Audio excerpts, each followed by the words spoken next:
Hi, Michael Gaffney, American School of Flower Design. Today, an Asian influence. What do you do with these oddball containers, you're wondering? You see these and you pass them up. This is something you find at Marshall's. I like to deal with oddball Marshall containers. I saw this one in the aisleway today.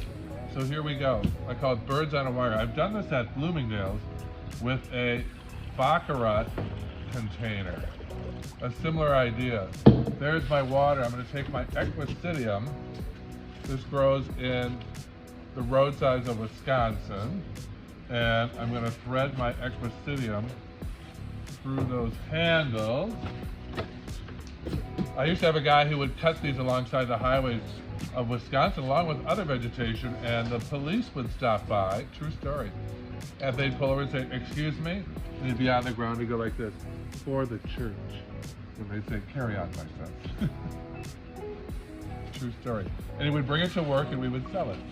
So, harvest your own material. So here's some equisidium. I'm running it through. Again, I call it birds on a wire. It's a great idea. Can be used as different types of containers, not just this particular one. So I've created a little wire. Now I'm going to add the birds. My choice of birds are pincushion protea. And I'm just going to wiggle a hole through here. And so they're going to suck water right out of that container. 5 birds on a wire. 1, 2, 3, 4, and there is my centerpiece for my dinner party tonight. Easy breezy.